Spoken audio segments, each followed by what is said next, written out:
Hey, it's Lacey Broussard, and this is the Multi-Orgasmic Mama podcast. From sex and motherhood, birth and relationships, communication and intimacy building, and Taoism and Tantra, we explore topics such as self-care, self-pleasure, body image, jade eggs, the feminine cycles, creativity in business, and modern spirituality. The Multi-Orgasmic Mama is a place to come for true stories and transformational advice on how to be a mama and a multi-orgasmic woman too.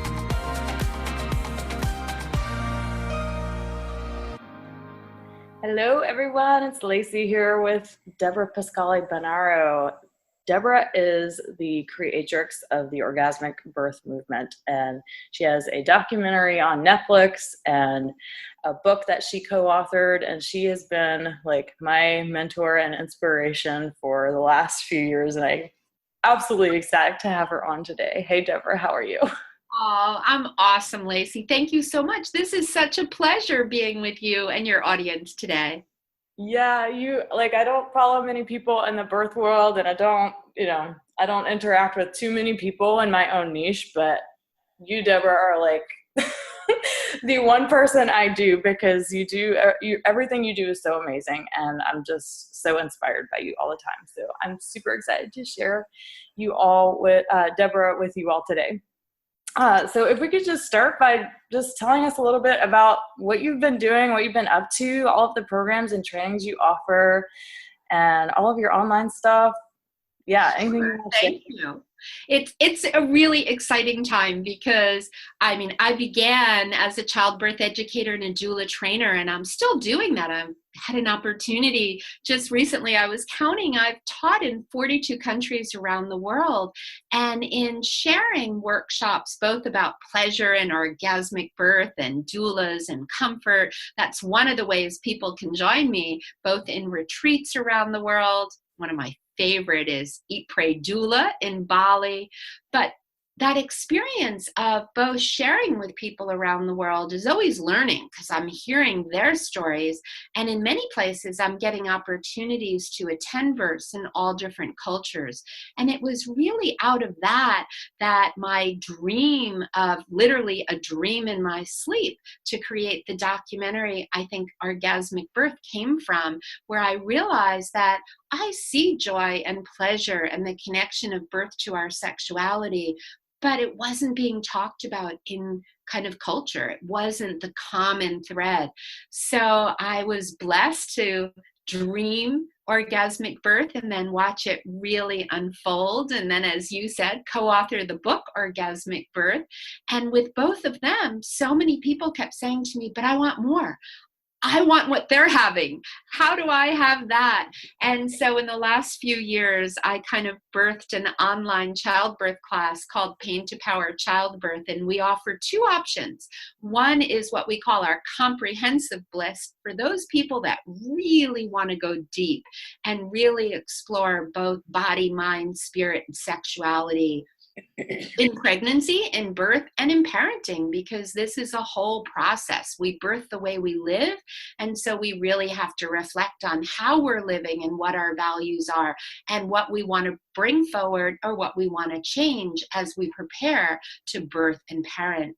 And then for those that are saying, oh, that's a little bit more that I'm ready for, we kind of came up with a shorter version called the Pleasure Essentials. So if you really just want to dip into how to bring a little bit more love and pleasure into birth, you can kind of jump in at Pleasure Essentials, and you can always expand up into full comprehensive bliss.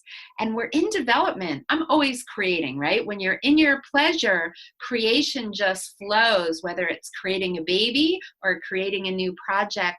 And we're being asked all over the world from doulas, midwives, and educators that they want to be orgasmic birth pleasure practitioners. So we're in development right now of a course both in person, and I will be teaching it literally all over the world this next 2019 and 2020, and also for those that can't join me in person, offering online opportunities to then be listed on our websites and to list yourself as an orgasmic birth pleasure practitioner. So thank you for asking all these kind of beautiful ways that we can birth pleasure forward into our life. And these all work so well with what you're doing. So you kind of are really creating the core of understanding your body and your sexuality.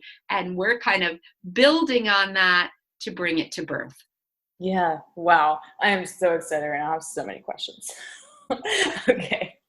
So how in the world did you ever get into this in the first place? If you could just like tell us the story, what inspired you, and how did we go from you like learning about doula stuff and then like seeing the pleasure side of it?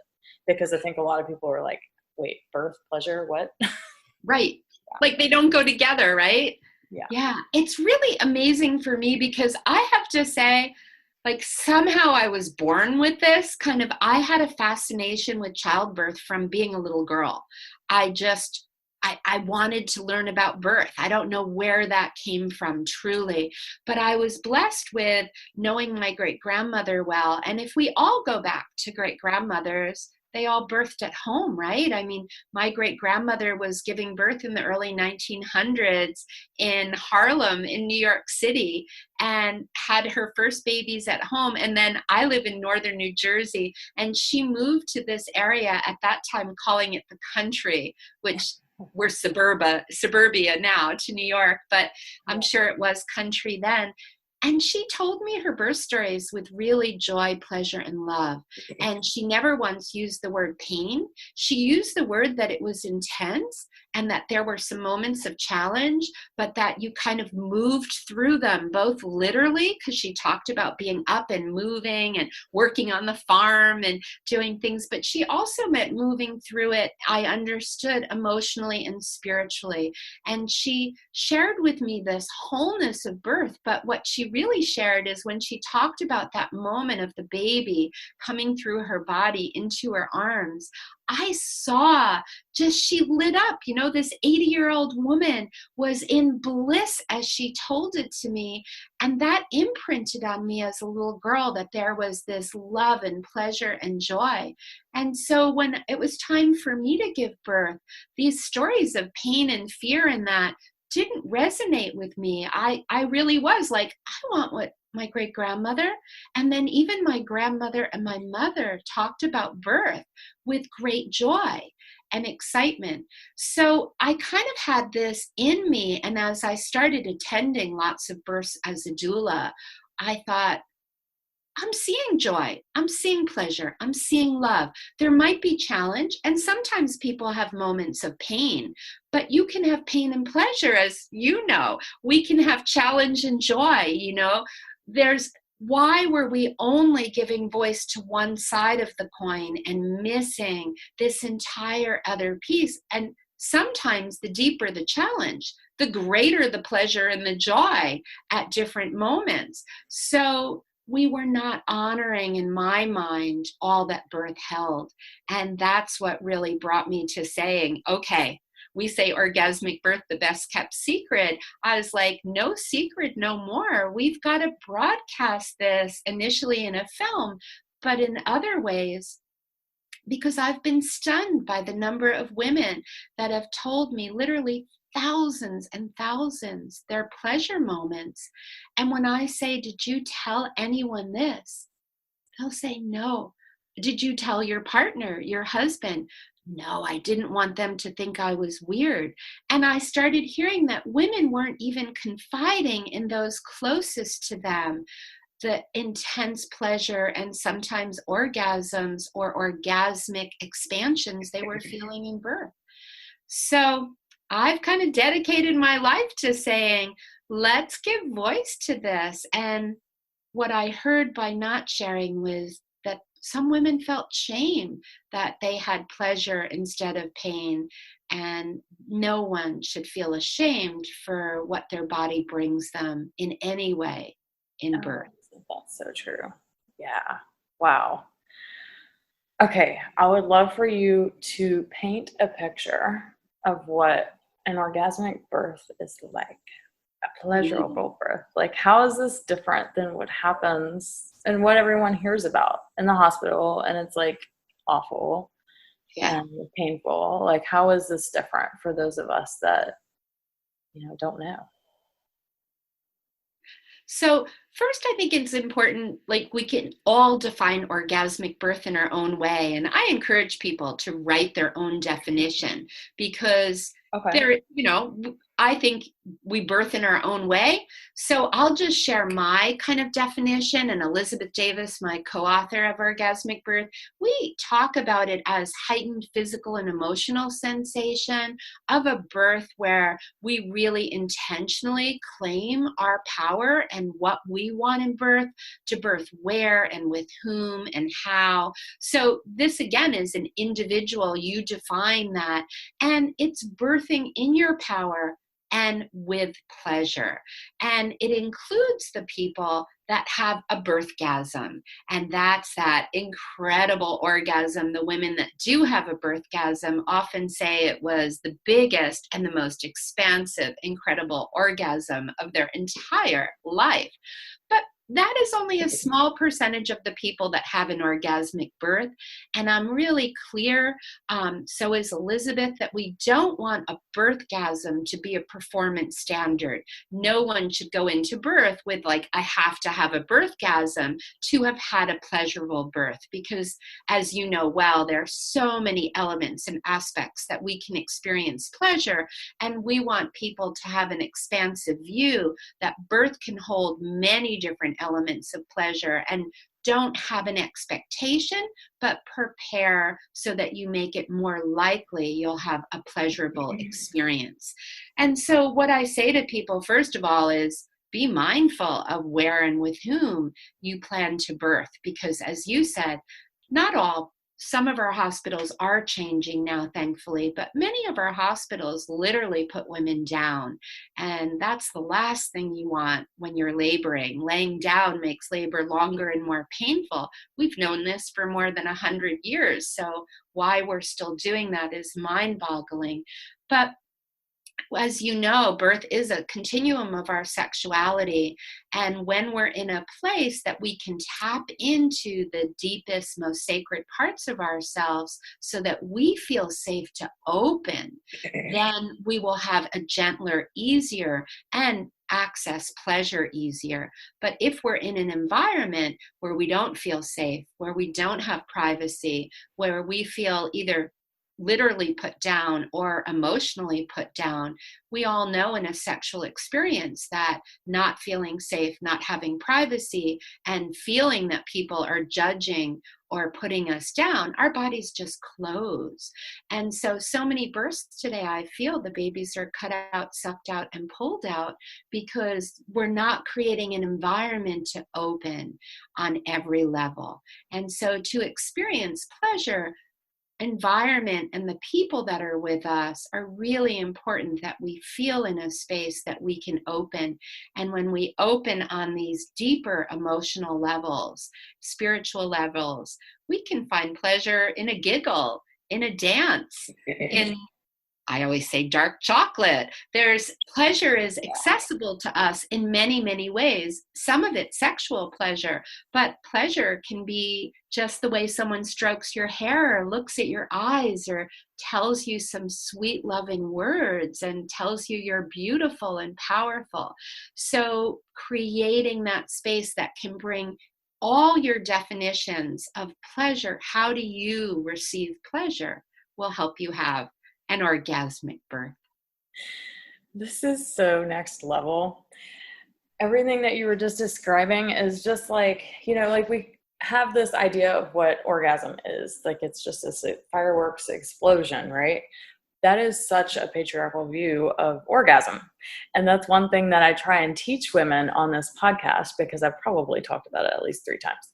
But that we need to rewrite the definition of orgasm, because it does not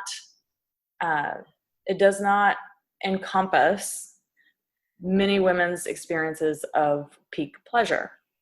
Right. So the definition that I always give is that orgasm is a feeling of pleasure inside of the body that expands and moves through the body, that creates a mind state shift. And when we look at orgasm in that light, and not in this like super, like you must have pelvic floor contractions and it must come from the clitoris, like that's just a very very limited experience of women's pleasure. But when we open up to this new idea of what orgasmic experiences can be, well, it makes total sense that you could have orgasmic birth because you're in such a mind state shift the whole time. The whole time. Yeah, that's so incredible. Isn't it? And it's like the same hormones are flowing, right? Of sexuality and birth, and just that kind of shift of allowing your body to do this magical, intense, sacred, beautiful work and feeling deep sensations moving through you. And I love your kind of mind shift definition, because I think it's impossible to give birth without a mind shift, whether it's your first baby, then you're going from maidenhood to motherhood, or, to parenthood, or second, you're expanding into a larger family. It's such a mind shift. Yeah, that is so cool. Now it makes more sense on a physiological level, but I guess it would be helpful if you could describe like how that can actually happen. So the women that do have what you called birthgasms, I talk about all sorts of different types of orgasms on this podcast, but Yeah. birthgasms is one that people might be like, what in the world? How is that even physiologically possible? Could Yeah. you like explain that real quick, how that works? Well, Okay. and and I have to say they fall into different categories, as there are so many different types of orgasms that women can experience. Yeah. And also some of them are intentional, that women are really striving for it. And I have to say the vast majority are completely surprise ones. So women are just not even expecting it, and boom, it happens.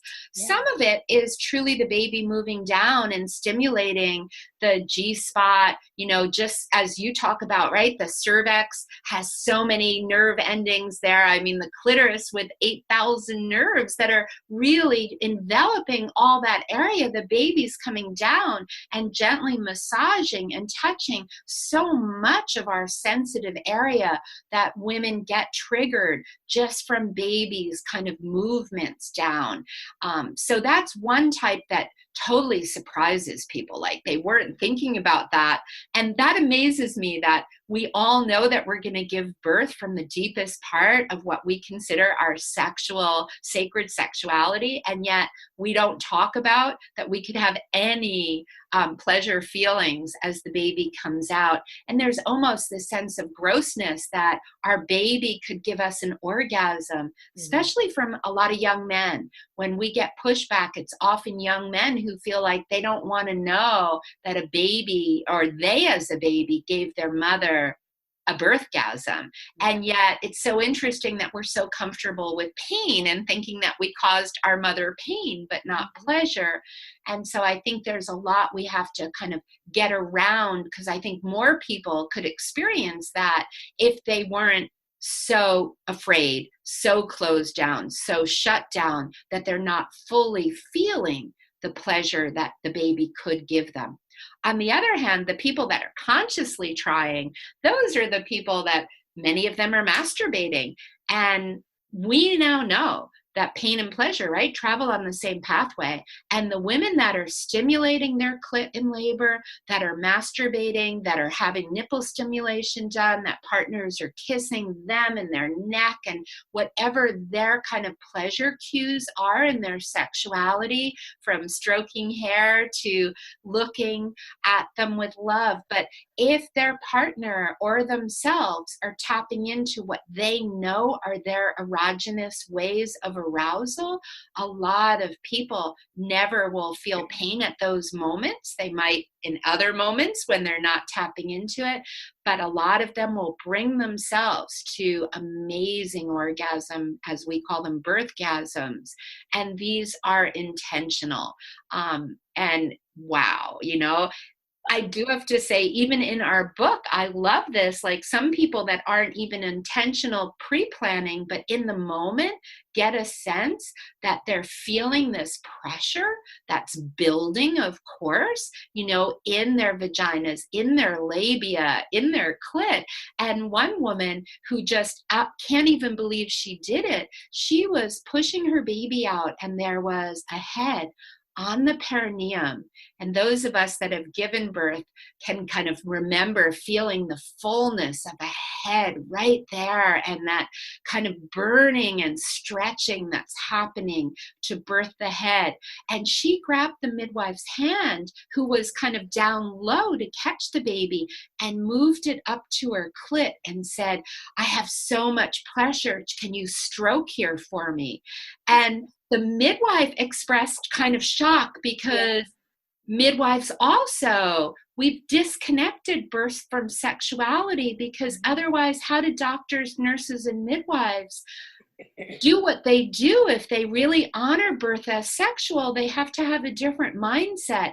And this crossed the line for her of, now it wasn't catching a baby, this was sexual. I can touch the bottom of the labia and the vagina, but touching the top with the clitoris, Right. for her was the shift.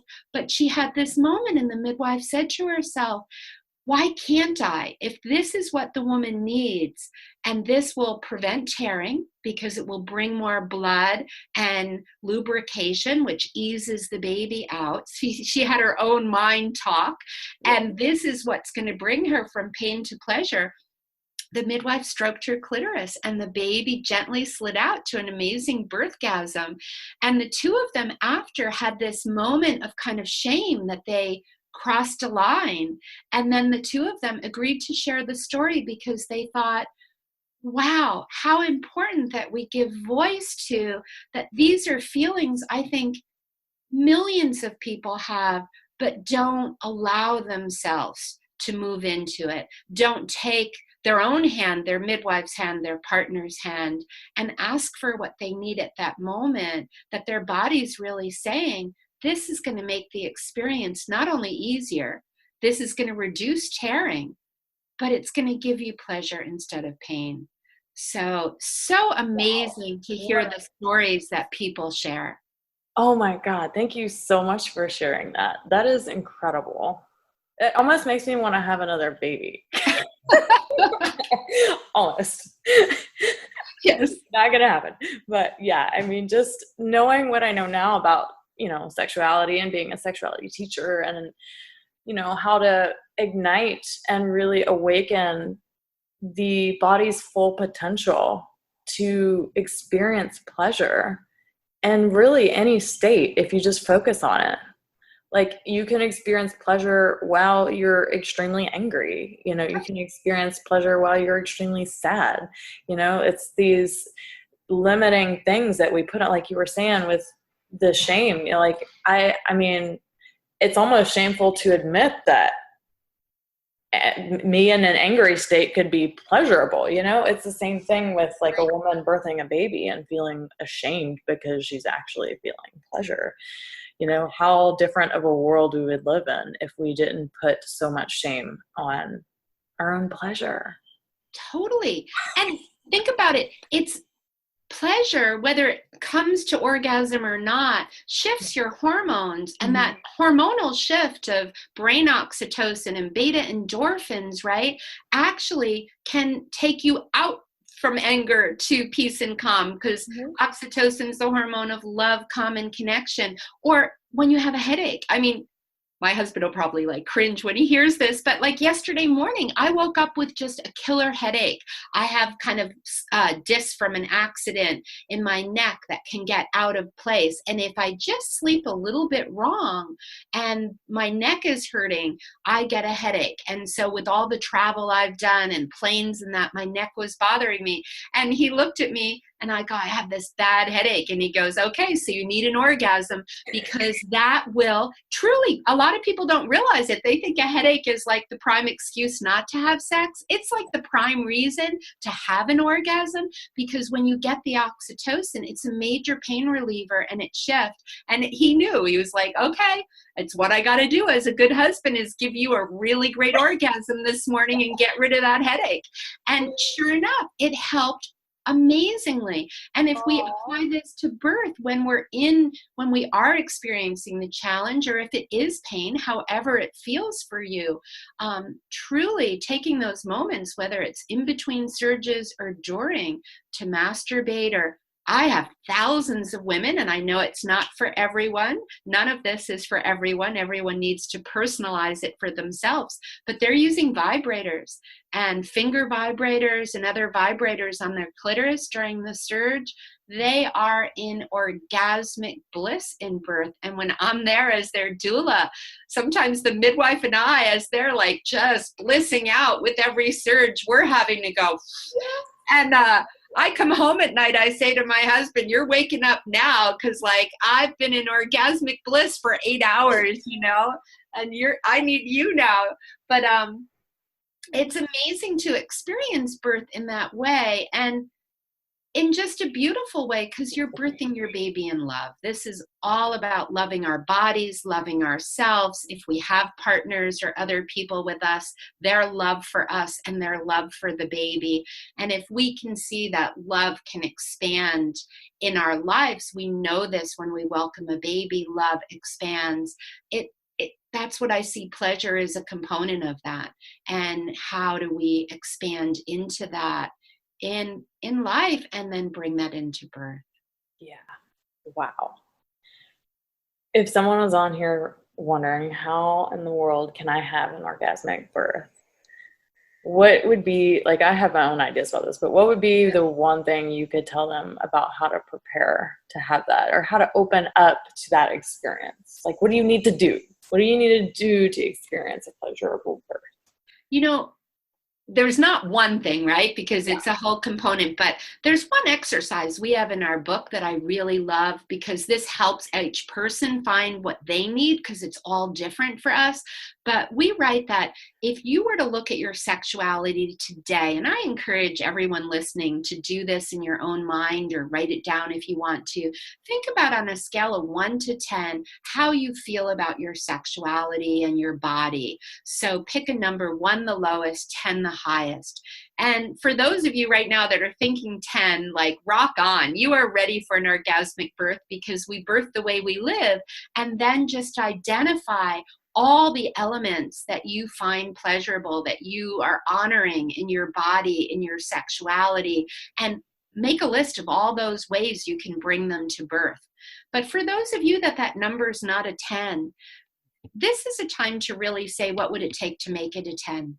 And really put the work in. I can't stress that enough. For some of us that are survivors of sexual abuse, emotional abuse, physical abuse, there are many ways that number is low for us, and it takes time to peel the layers of the onion and go into healing, and to be able to get to re-know your body and reclaim your power and reclaim your sexuality in a healthy way. And believe it or not, childbirth is the prime time. I've had women that have done that work, moved that number up, and then birthed fully in their potential to bring all their pleasure tools with them to birth, whatever that is for them.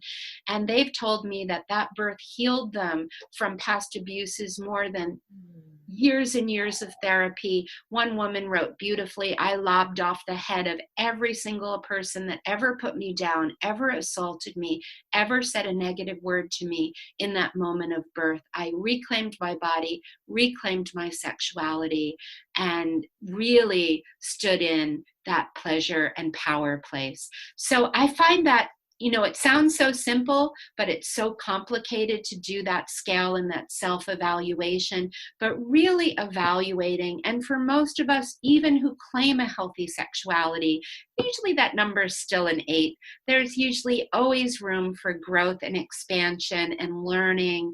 And so truly, Lacey, taking courses with you, learning jade egg, I just think it's essential. We were talking earlier, I feel like every teenager should have a jade egg course. We really don't realize how deprived we are as women in learning about our bodies and our sexuality. And so pregnancy is kind of the prime time, if you haven't done it before, to really open up your fullest potential. And that will bring you literally just opening and expanding into a pleasurable birth. But if we stay closed, as so many people are, and don't see the connection of birth to sexuality, then it's very hard to unleash and open this potential. Wow.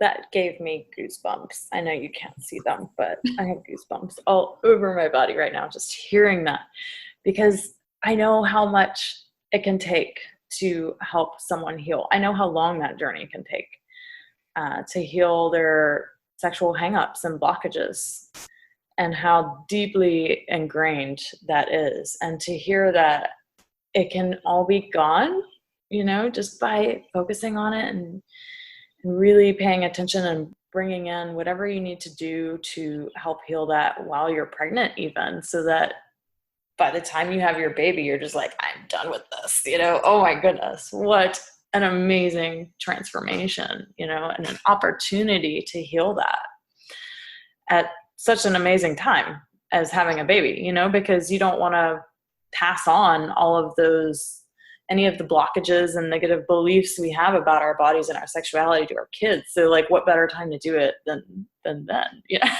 Yes. Wow, that's incredible. Well, okay, the next question I have is about different birth cultures, because you've traveled and taught in 43 countries, you said? Yes. Which is freaking incredible in and of itself. But I am curious about the differences that you've seen, and I think my audience would love to hear about that. Like, have you ever come across a culture that was super supportive and has released a lot of the shame around women's pleasure to where it's like normal for them to experience pleasurable birth? Have you come across that? Well, I would say I don't know any culture that it's just like totally the norm of the country. But I think there's some places that there's definitely more acceptance once it's introduced, and that kind of giggle and say, well, we've been talking about this before, we experience it, but it hasn't been really shared in the way that I'm bringing it there. But I do have to say, America is probably the worst. Our puritanical kind of beginnings literally have brought them, I think, one of the most shame about our bodies and sexuality of almost any country in the world. And I think most Americans have no clue of that, because they see us as a little bit more liberated and leading, but we're really so far behind. So countries that really have embraced their bodies and their sexuality so much more are often the Northern European countries. I mean, they even have spas where the whole family goes naked and everybody's naked, and bodies of every shape and size are just normal, so seeing other bodies normalizes that everybody's beautiful, and we don't use these stupid magazine images of what a healthy body should look like. And body image is a big part sometimes of beginning sexuality, of feeling comfortable in our body. So, and those cultures also just have more open sexuality. They talk about it. There are more sex shops around. So they had a real easy time in bringing in orgasmic birth and coming out in the droves to kind of talk about it, because it wasn't so unusual for them. The country that we televised the most of our documentary Orgasmic Birth shocked me. It was Israel. And we had so many women write me and tell me stories of masturbating in labor, of pleasure, of sexuality. And I have to say, since it's not my culture, I'm always learning, right? Sometimes we have a lot of our own misbeliefs about a culture, a religion, a context. But Israel's been unbelievable in airing the film so much and creating huge discussions. And then another place that I was shocked is I did some screenings with women only in the Arab world. And I was, again, my own misconceptions of how often they were talking and sharing stories of masturbation and pleasure themselves in labor. So I ended up seeing a lot more kind of openness, again, in some places, the best kept secret, not being shared publicly, but definitely accessed, where in America, I have some stories, but not near as many as some of the other countries, where I think people just grew up in an environment feeling more connected and more in touch with their sexuality than we have here. Wow. That's super surprising. Yes. Like, I'm kind of blown away. Yes. Israel in the Arab world. Wow. Right. But, women there really, and it makes sense within their culture. The women really have a deep connection to sexuality. There's much more. Yeah. I mean, I met, and I'm sure it varies, and different religions and approaches and that, but I met several Muslim women, and I know that faith might vary from country to country, that basically said that in the way that their men practice is that men never come before women. Wouldn't that be amazing? Yeah. And that's what I said. I said, oh man, we American men need to hear this, that are from a different faith, this men of a different faith, I should say. But, that those kind of statements that came to me from different places around the world, and the women were quite stunned that there might be other women that were not experiencing pleasure, and that their men felt that pleasuring a woman was an essential component of sexuality. And so I've been really surprised at how much I've learned, that being an American, and at least my community exposure, sexuality was not talked about. It wasn't taught. As young people, we often went into it really about, as you talk about, pleasing men or seeing women as a counterpart to men. So expecting that we'd have the orgasm in their 3 minutes, and we don't. Mm-hmm. So a lot of dissatisfied women who never got in touch with their sexuality. And I am finding many other places in the world where women are educated and expecting something more. And when they're experiencing whole sexuality, they're able to bring that into birth in a much easier transition. Oh my goodness, how incredible. That's so fascinating. I hope that my work with women one-on-one and with Jade Egg helps women have better birth experiences and helps them have birthgasms. That's what I'm going to do now. Yeah. I think I'm just going to do like a course on how to have a birthgasm. Yeah. Well, we can do all the prep work and like all the clearing and of all the guilt and the shame and like all the stuff. We can heal it all, and then you can have a birthgasm right now. Yes. And truly, your jade egg is essential. I think, wherever you are in your life cycle, it's never too soon and it's never too late to tap in and really open yourself to that pleasure. And jade egg, I mean, even after I had done a lot of work and kind of thought I was a 9 or 10, and then really got in touch with the jade egg years ago, what you don't know, right? And so jade egg took me to a 15, it just totally, I went off the scale with jade egg. So I really honor the work that you're doing as essential for everyone. Oh, thank you. Yeah. I've noticed it in my own sexuality. Like the more that I work with it, the more I'm like, oh my God, there's another layer. There's another layer of shame. There's another layer of disgust. Like, I think I got to this piece of disgust a few months ago, and it just came up, and I'm like, oh my God, I've been working on my sexuality for like at least 4 or 5 years now, and I still haven't found this yet. Oh my God. It's just like always another layer of conditioning around sexuality that we can peel away and really look at and say, is this true for me? Is this not true for me? What do I want to believe? How can I rewrite this narrative of my own body and my sexuality? Such a beautiful process. Yeah, it really is. And, everyone should really consider, what they've been told. And the World Health Organization, I don't remember it totally, has a beautiful definition of how sexuality is a part of every person. Every child, every person, sexuality is a core and important part. And that sometimes what's not said growing up as a child is equally as damaging or important about what is said. Silence is really a statement. And the fact that so many people grew up in households where sexuality was silenced, and about our body, we have so many layers to shed, as you say, and you keep thinking you're getting there, and then that next layer pops up, but that's expansion, right? You just keep expanding into it, and it keeps getting better. It does. So true. Last question. If you had one tip or trick to give on becoming a multi-orgasmic mama, what would it be? Ooh, that's an interesting one, right?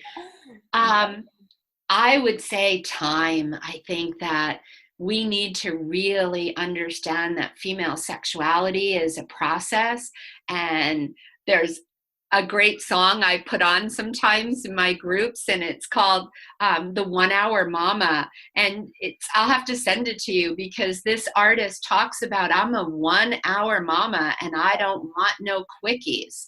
And just how important kind of tapping into kind of the full body, it's not just, okay, let's focus on the clit or let's focus on penetration, but to really enjoy where the pleasure comes from the tip of the top of your head all the way down to your toes, and really make those expansive periods of time to feel where are all your pleasure zones, and take the time. I think sometimes we feel guilty as women if we have a male partner, particularly where they can enjoy 3 minutes and they're good, that I know I used to feel guilty of saying no, but I need at least 20 or 30 minutes. Like, I don't want a 3 minute, like I'm not going to find pleasure in it. I don't mind pleasuring you periodically in that, but that's not going to do it for me. So I think that we need to find that voice and really share what is our pleasure and make sure we create that time and space alone. It doesn't need a partner to experience that pleasure as well. Sometimes our best teacher is ourselves, to really learn our own places and how we like it, and then be able to really teach someone else. Yeah, that's beautiful. That's the self-pleasure is kind of, I view teaching Jade Egg as teaching women how to really expand into their full pleasure potential. That's kind of what it is. That's what you're learning. That's what you're learning how to do. You're opening up your body to learn how to receive the maximum amount of pleasure, like without a goal, without an agenda or orgasm or anything. It's just, what am I feeling right now? What's possible to feel right now? And then now I'm teaching Tantra and how to have valley orgasms with some full body orgasms. And it's kind of like teaching couples how to do that together.